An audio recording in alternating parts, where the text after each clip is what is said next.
Energy transition will impact our lives in so many ways. Most of the time, the assessment of this impact focuses on the economic aspect, like production or demand, everything that impacts gross national product. But what about people? What about their emotion? What about their skills, the skills that they have now and the ones that have to develop to go through the transition? Hi, I'm Roberto Bonino. I'm part of Luzval, and I would like to spend a couple words about the company before letting Lucia present the topic, which is about the impact of the energy transition on work skills with a particular example of the geosciences. Lucia created Luzval in 2017 to support her coaching activity, and I joined her last year. Together, we positioned the company in an ecosystem of partners around human and organizational development. The themes that are particularly close to our heart are skills, innovative organizational design, and the complexity of the world around us. We'd like to address both the organizational aspect and the individual challenges at the workplace through coaching and mentoring, in particular for people like us who have technical and scientific background. For example, Lucia is involved with the French Association Women in Science in delivering a mentoring program for doctoral students in Paris. To deal with the subjects that I mentioned, we are working with a number of partners, and I would like to mention specifically two of them. First of all, Mileva, which is at the heart of today's presentation, which is an artificial intelligence which allows us to analyze heterogeneous actors interacting in complex socioeconomic environment and networks.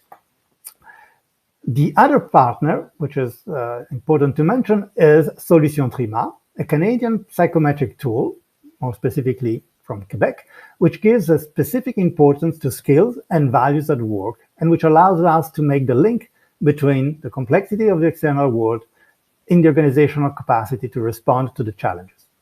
While tonight we are addressing a specific topic that is particularly dear to our hearts, Mileva can be applied to a number of different subjects. Typically, it can be used in strategic analysis, in boardrooms, consulting firms to support scenario building. Mileva does not aim at replacing subject matter experts or decision makers, but it can support and complement their way of thinking. And now I let Lucia present the subject.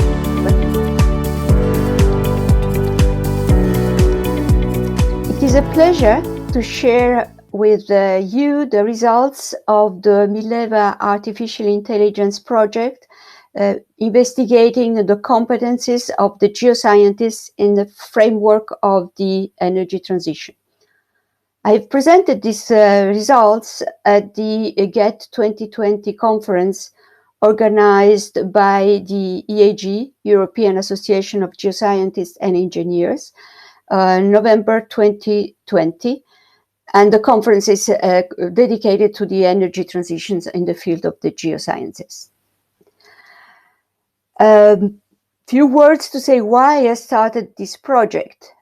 Well, first of all, the curiosity of using Mileva, and then the career path, my career path may give insights into these decisions. In fact, I have been trained as a geophysicist, and I have been working in geophysics for almost 30 years. And more recently, I became a professional coach, so competencies are also an important element of my current activities. So I'm going to present you a very short introduction of Mileva and the actor network theory. Let's say a helicopter view of this, and then I will show the results of the second run of Mileva, where we asked the question, what are the geoscience skills for the workplace of the future to address the energy transition challenges?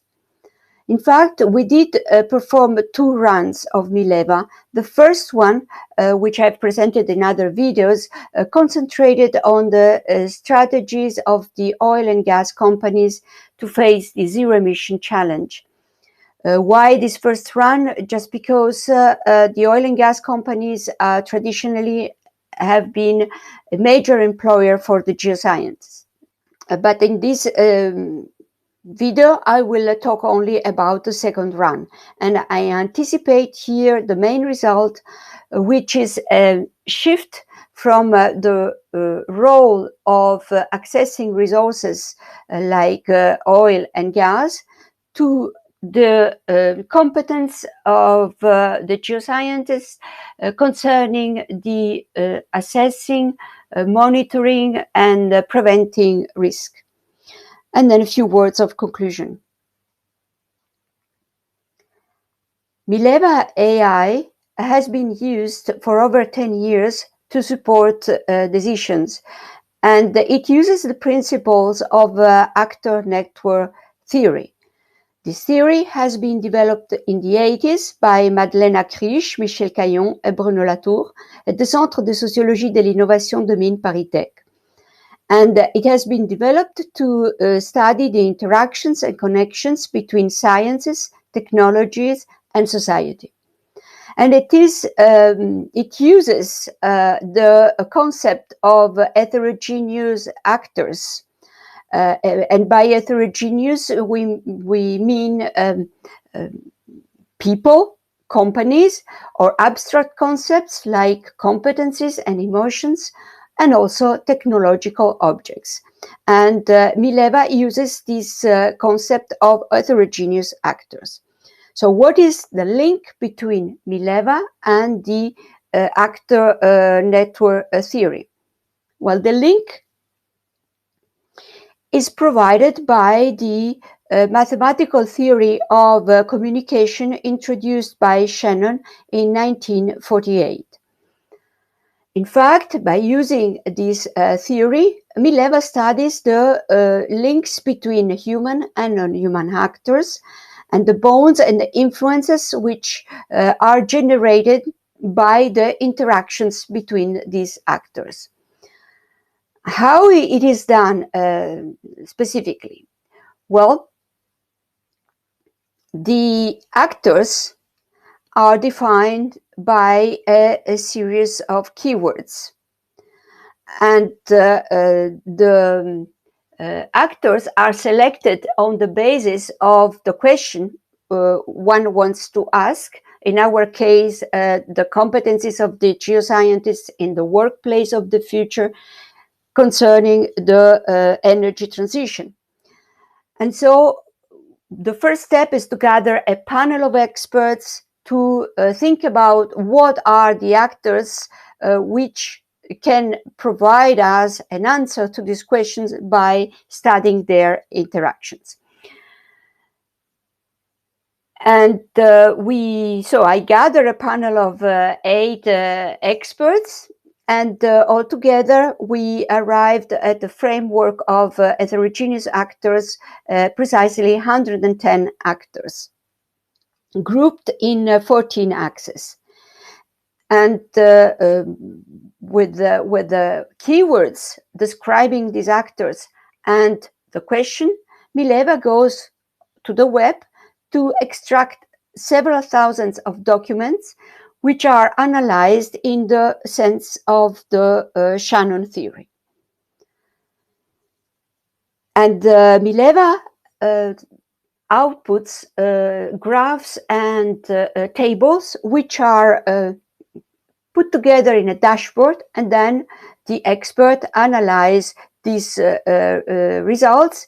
In the following slides, I am going to show the results using only 2 indicators from Mileva. The first one is the proximity index, which I represent by this icon. And the proximity index basically gives us information about the shared centers of interest between actors. To give you an example and an idea of the values of this proximity index, if we take an actor and want to know the proximity index of this actor with itself, we will end up with a value of 100%. Now, with 110 actors, we end up having over 10,000 proximity indexes. So what I did, I looked at, first of all, at the overall average proximity index over the entire network, then to the average proximity index of each axis in the framework, and then finally to the proximity index of some actors in the framework. And the second indicator which I've used is the top converging actor, represented by this icon in the following slides. And the top converging actor basically represents the spokesperson of the network, or the most popular actor gathering the network consensus. And basically, it is the actor which has the maximum number of interactions with all the other actors in the network. So let's concentrate on the proximity index. The red circle in this slide represents the overall average proximity index over the entire network, which was 40%. On the left-hand side, we have the axis, the 14 axis used in the framework, and the number in brackets represents the number of actors in the axis. Now the animation will separate the axis into groups. The axis having an average proximity index higher than the overall average are inside the circle, and the axis having an average proximity index lower than the overall average are outside the red circle. So let's notice that the axis geosciences with 10 actors is right at the circle, at the red circle, and in fact it has an average proximity index of 40%. Now let's concentrate on the other axis. We will go back to the geoscience axis in the next slide. So we notice that the axis soft skills is the axis with the highest average proximity index. And we will also look more into the details into this axis. Then we notice that we have environment, risks, pressures, and also supply and demand. The supply axis gathers companies active in generating energy, and of course there is this axis include the oil and gas companies, but also companies in the renewable energy sector. And in the demand, we have actors which are particular in the demand of the energy. So, for instance, we have the automotive industry or consumers to take into account the demand of energy. We have also the labor axis, which is not a surprise because in the question we have the workplace of the future is included in the question we asked to Mileva. What it comes to as a surprise is that the energy axis has an average proximity index below the overall average, when we have actually the word energy in the question, and the energy transition is one of the actors of the energy axis. So this makes us say that the role of the geoscientist into this energy transition context may come through the environment and risks rather than directly in generating energy. Now, let's have a look at the axis geoscience. Here, the average proximity index actor by actor of the geoscience axis is represented by these columns. The red line, the dashed red line, represents the average proximity index over the entire network. And I will just spend a few words about the actors having the highest average proximity index, and concentrate then on the two actors having the lower average proximity index. So the first actor I want to draw to your attention is the actor geotechnical engineering. And in blue, you have some of the keywords used to describe this actor. We see ground motion monitoring, damage mitigation, natural slope stabilities, dam safety monitoring, monitoring landfills, tunnels modeling, and of bridges monitoring, and of course also some planning activities or platform planning, offshore structure planning. But what I want to stress here is that the word monitoring is there. It occurs many times. And then a few words about the general topics. These are the disciplines which represent the bulk of a geoscientist knowledge, and which are common basically to all curricula. And finally, I point out the auxiliary disciplines, which include geographical information systems, satellite imaging, data science, all these new disciplines. So all these seems to be very relevant. If you want to discuss with me directly other actors, please do not hesitate to get in touch with me. Now I jump to the actors having the lowest average proximity index. And first of all, I look at the special applications, which I put in the study as an outsider, because in fact, it includes the geophysical surveys used in a very specific context, which don't have much to do with energy transition, namely the archaeometry and forensic studies.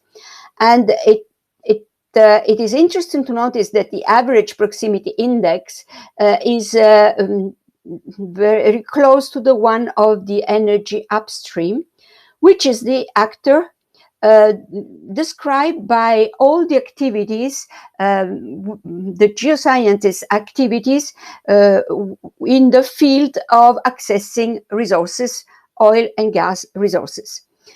So what we can say here is not that all this activity will disappear.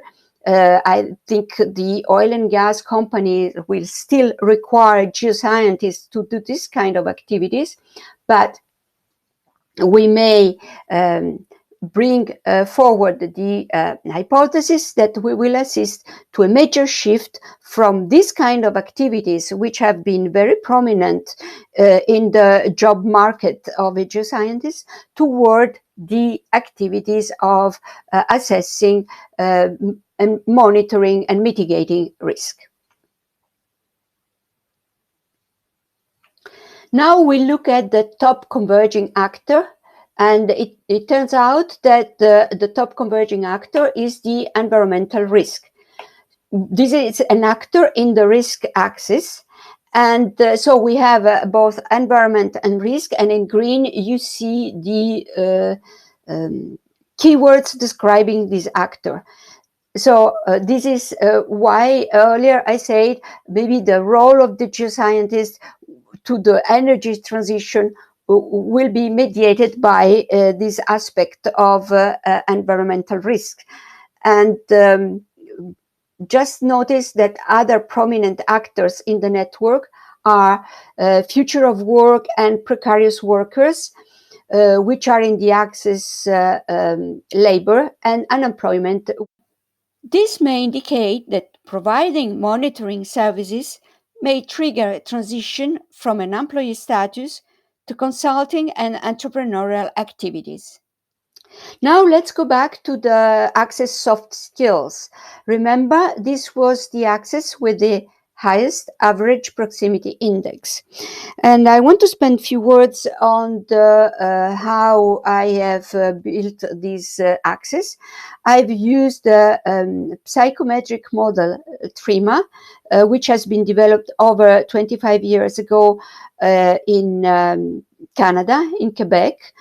And I have used the 5 components of this psychometric model, which is particularly focusing on the soft skills in the context, in a professional context. So the 5 components of this model are represented by these 5 letters, TRIMA, which correspond to the words tradition, reflection, imagination, mitigation, mediation, and action. And I have used the competencies included in the model, so the soft skills. Let's say these are soft skills to describe the 5 actors of the soft skill axis. So we have the actor concrete soft skills and analytical, visionary, diplomatic, and proactive soft skills. And if we put these soft skills in the context of our project, we can see that soft skills like reliability, respecting deadlines, conformity to instructions, managing operational risks, or evaluating priorities, optimizing resources, strategic thinking, problem solving, may support very well the activities of a geotechnical engineer. On the other hand, when we look at the mediation, diplomatic soft skills, finding mutually advantageous solutions, cooperation in informing and resolving conflicts, I want to make the link to the GET 2020 conference, in which it was brought forward that more and more projects will require multidisciplinary teams. So cooperation is going to be a very important soft skills to use. Also, during the conference, it was considered in some presentation the importance of getting the license to operate, also dealing with the civil society and also with the non-technical shareholders. Now, even if the geoscientists may not be on the front line of dealing with this kind of aspects of a project, as experts, they may have to interface with the civil society and non-technical stakeholders. So in this context, these diplomatic soft skills may come really handy. And also, the proactive soft skills may be useful in the same context, like mobilizing people or ability to influence. But these proactive soft skills may be useful also in entrepreneurial or consultancy activities. In conclusion, we have seen the prominence of environmental risks, soft skills, and geotechnical engineering for the competencies of the geoscientists in the framework of the energy transition.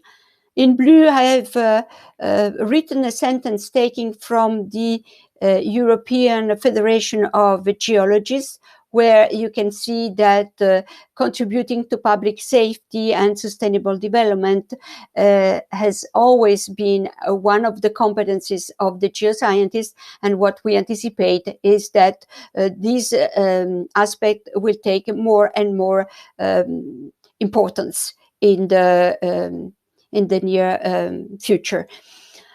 And I just can give few words to say how I have used these results to give you an example.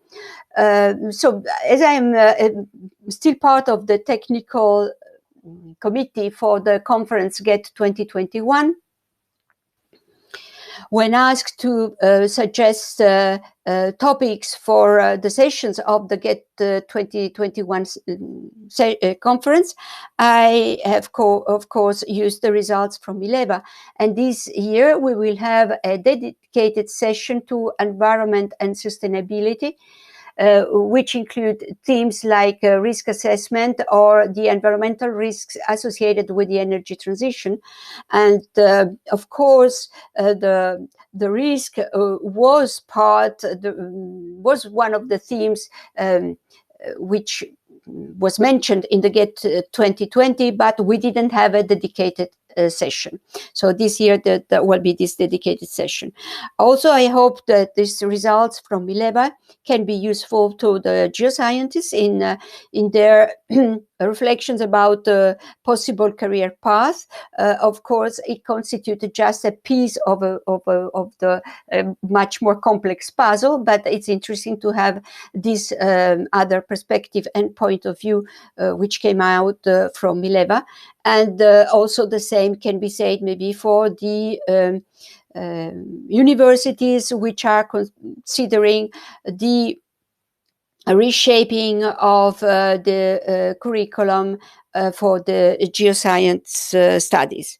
I thank you very much for your attention, and please do not hesitate to contact me if you want to know more or if you want to discuss either about how Mileva can be used in other contexts, or also to discuss more about the competencies of the geoscientists in the energy transition.